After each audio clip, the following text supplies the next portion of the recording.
Muito boa noite a todos. Meus cumprimentos ao vereador Orlando pela importante iniciativa.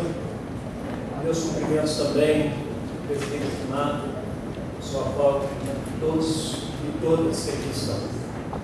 Eu gostaria de dizer que esse ato público de exercício de uma homenagem, de exercício da memória, ele é estratégico e ele é muito importante para todo mundo.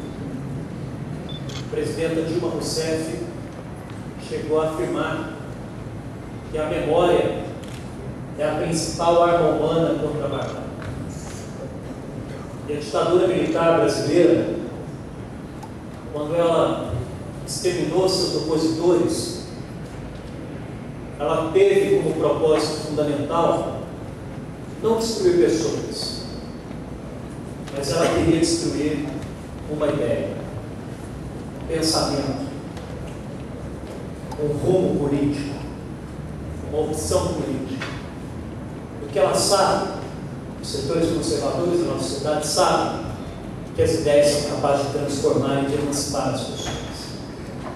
Mas todos nós sabemos que eles foram derrotados.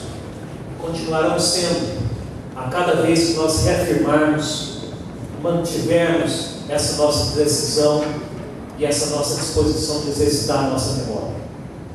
E é por isso que esse evento é tão importante, porque nós sabemos que nos dias de hoje, onde a nossa juventude é atingida e bombardeada por um conjunto de concepções de Estado, de vida, de sociedade, que nem sempre refletem os valores da esquerda, o sentimento de solidariedade e a disposição individual para o trabalho em favor da justiça social, de que essas referências políticas, como o Pedro Pomar aqui descreve, é que são capazes de servir como espelho de comportamento e de orientação de vida para essa nova juventude. E assim o seja, porque certamente nós temos aqui, na figura do Pedro Pomar, mais uma daqueles personagens que nós temos que saber referenciar.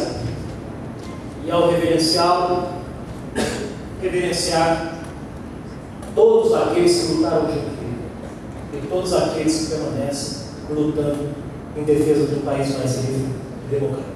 Muito obrigado e parabéns.